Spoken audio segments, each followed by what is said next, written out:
Hi guys, it's Evelyn and I'm back. I've done it. I've finished the marathon. I wasn't able to get any footage there. I was just too tired. But I've got it. Here's my medal. I don't know what to say about it. It's very basic, I think. It's big, but it's light and it's very plain. I'm not sure if I like it. I don't think it's worth it. It's not that it's not worth it. The race is good. But the medal is not on par with some of the medals that I've already got. So yeah, so down on the medal. But apart from that, Paris is a beautiful city, as we all know. The weather was gorgeous looking. It was blue skies, clear skies. Everything was bright, sunshine, but it was cold. But it was weird. It was cold in parts, and then it warmed up. It was cold and warmed up. So yeah, it's a bit of a interchangeable weather forecast on the run. I last vlogged from the hotel, so I went down to the local metro, got my 2 tickets, and then got the metro, got on the wrong one because I just went to get on the first one. In the end it was better to do that, but I got on the wrong one. It went the other way because I forgot that there's another stop, which is the one I normally walk up to. But it was good to do that, to just flip over to the other train and be the first on that train. But by the time I got back to this station, it was packed. People waiting, so packed out. So at least I got a seat. Then I went down and straight into my corrals. I wasn't late, so I had a good time. This is what they give you at the end instead of foil. You've got this plastic covering and it's got a hood. I also got my t-shirt. Oh, my legs hurt. I also got my finishes t-shirt, which is good.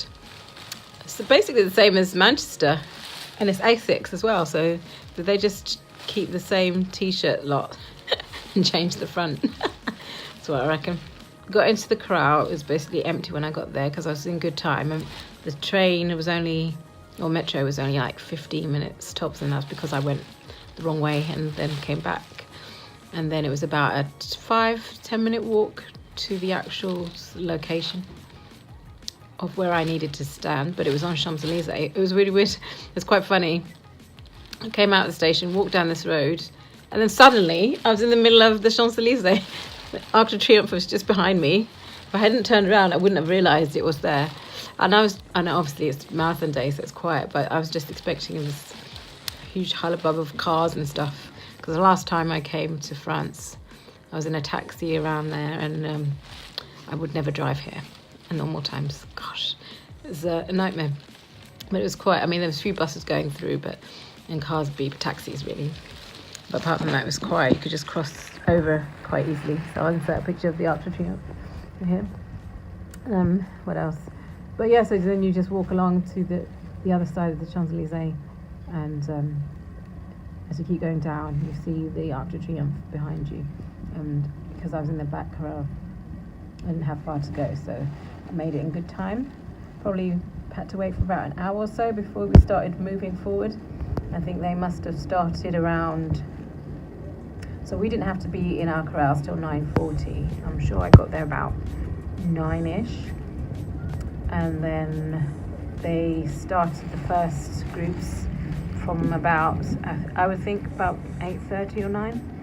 No, it must have been 9:30, something like that. And then they would let them through, and they'd let you through on each side, to the left or right side. So they'll bring a whole set of people through, and then they'll start off before and then bring another set.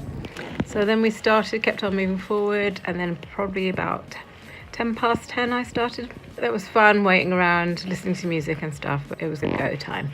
There was so many people, so I couldn't really do the pace that I would normally do at the start of a race.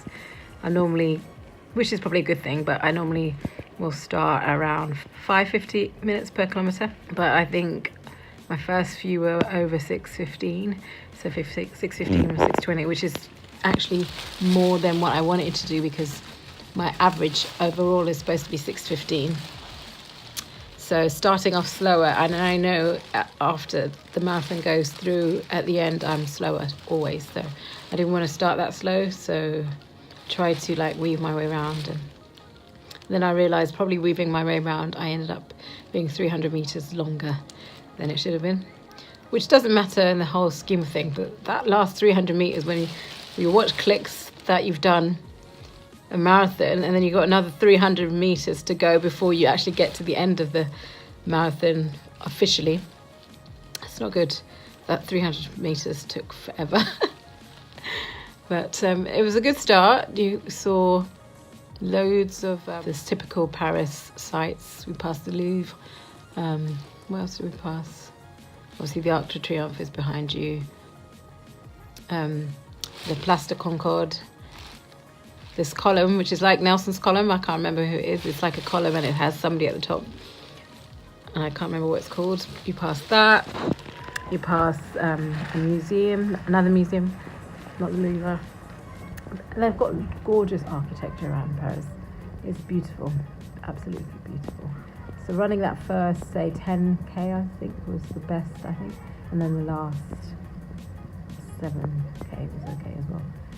But that first 10k was going through all the sites, and then you get up to the park and you run through that, and that's quite quiet there. Not many people, not much to see, just trees and stuff. You're not running through it, you're running along the road of it, and it's on either side. So, and then you run towards the Seine, and there's the bridge that you go under, and I'm not sure if that's the same bridge that Princess Diana died at. Same underpass, but you basically run under this underpass, and I heard that they normally have live music or something going through it. There was a band at the beginning, but there was nothing inside, and it wasn't long, but it was you go down and then you climb up other end, and then after that, when you come out the other end, there's another underpass, not a tunnel, and then you see Eiffel Tower across the way, so that looks good. So I stopped to take a picture because that was the closest I'll be on the race anyway. So that was good to see. That sort of picked me up a little, because by this time I was like thinking.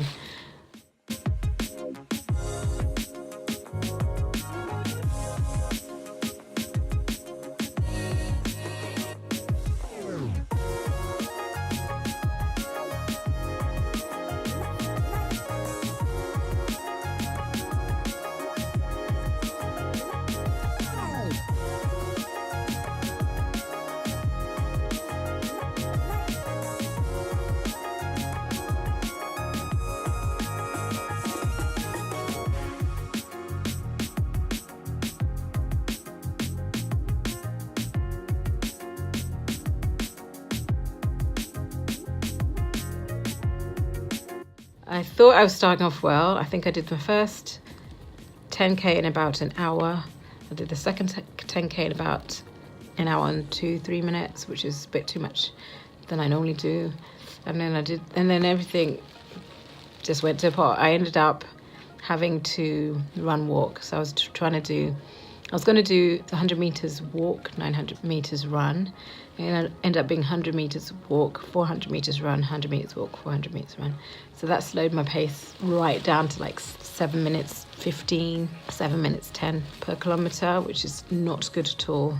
And then I kept on looking at, I tried to use the finish time option on the training. So you put in the finish time, or no, you put the distance that you want to do, which is marathon, and then it shows you from the paces that you're doing what's your expected finish time. So I was trying to keep that under 4:30, and it got up to 4:04 after the first 5k. It was 4:02, and then after the first 10k it was 4:04. I thought, oh yeah, if I get this I'll be happy. At that stage I was like raring to go. And then later on, when I had to start walking, it kept on flipping between 4:51 and 4:25, and then 4:55, and just kept on getting longer and longer. And I was thinking, don't want it to be 4:55. Got to keep it up. So the last 3k, I tried to run as long as I could. So I wasn't breaking it down to 10 and 4 or 10 and 40 or 10 and 90. I was actually trying to run as long as possible and then break for a walk and then run again. So the last 3k, I ran a majority of it. Probably I ran, say, 2.5 kilometers of it and then walked 500 meters. So I got better at the end, but I think The fact that I'm eating carbs now had some hand in it. The fact that I haven't been sleeping very well, and my flight was at 6 a.m. so I had to be up at 4, so I only had 3 hours sleep on the Friday. And they always say you should have better sleep the night before and the night before. And I had the worst sleep. It wasn't bad sleep, it just wasn't long enough, so that was not good. And then yesterday I tried to make up for it, but I still didn't go to bed early enough. Probably didn't go to bed till about 11, but I didn't have to get up till 7, so I thought that should be okay, but obviously it wasn't long enough. I didn't really feel tired this morning. I don't think I looked tired, did I? But I think my body was tired. A bit tired, and I had to start eating. I don't know if I felt hungry, but I just couldn't resist having the food. So the first 20k I didn't have anything. And then after that, they were very well catered. They had, every water station was a food station as well, and they had raisins, bananas, pretzels, sugar cubes, and then water. So every single water station or food station, they had that. So the first 20k I didn't have them, I just had water. But the last 20k I had everything.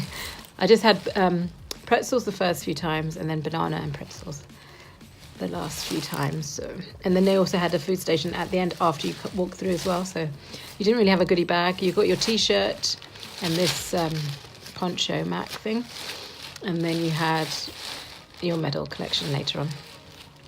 And then you had the food station, so water and the same food. So there was no goodie bag or anything. But I think when you collected, I'll show you that later on, but when you collected your number, you got a camelback bag with a few bits and pieces like discount codes and samples, but that was it all.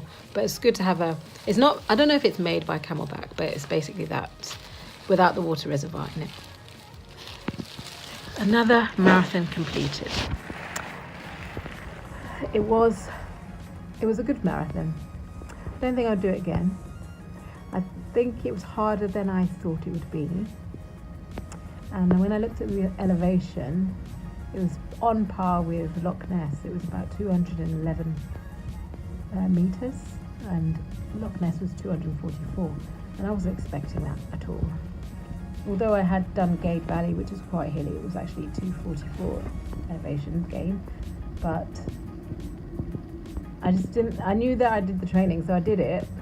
I did it better at the 20-mile mark than the 20-mile mark today. Even though that was hillier.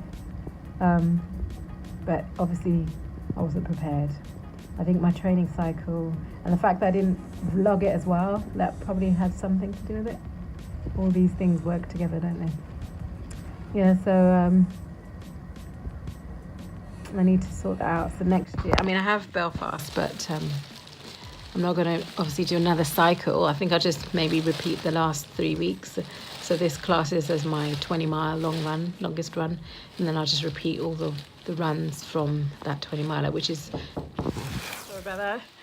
I ordered room service because I don't think I can walk anywhere today. I'm going to waste my trip because I was going to go down to downtown Paris because I'm staying in the La Défense area, which is about a half an hour train ride. I don't feel like I can be bothered to go down there now and walk around and come back. My body's not in the right place.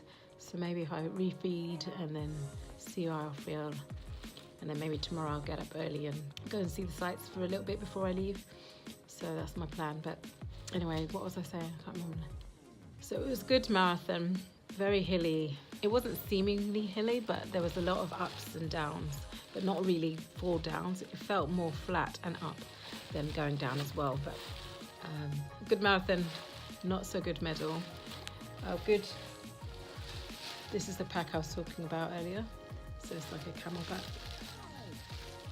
There's no water reservoir, but it's got a nice zip and straps, and then it has, I think, holding it upside down. So that's the zip pockets, and then it's got I think that's a pouch where you can put things in. Good marathon. Must apologise for not doing a vlog, and I think that's what I was saying before, not tracking my progress, although I was doing all the training. You can see that on Instagram if you follow me there. Although I was doing all the training, I didn't vlog it on here, so I do apologize for that. And that probably had some hand in me not achieving my goal as well, because I was training for 4:25 this time and I still went right back to 4:52. So it's about a minute slower than Loch Ness. Still not got back to Manchester, so that just tells me that I do better with no carbs. So I'm toying with the idea of just going back on keto now and then doing a run walk at Belfast, because my other option was to carry on as I am with my diet and then restart keto after Belfast. But how I feel now, although I don't feel bad in myself, I just feel I'm not as fit as I was last year at Manchester. And I feel that keto has got a huge part to play in that. So whichever I decide to do, I probably won't do keto beforehand, but I would like to. And also the reason why I didn't want to do it beforehand, because the 3-week mark would be the fat adaptation stage, and that's when I'll be at Belfast. So that's why I was thinking, no, it's not wise. But then again, if I do run walk the whole way, not just when I'm feeling tired, then maybe that might help. So those are things I'm thinking about. Let me know if your opinions on that. That'd be great to know. But yeah, marathon number 6 is now done. Thank you so much for watching. If you like, dislike and subscribe, and I'll see you in the next one. Take care, bye.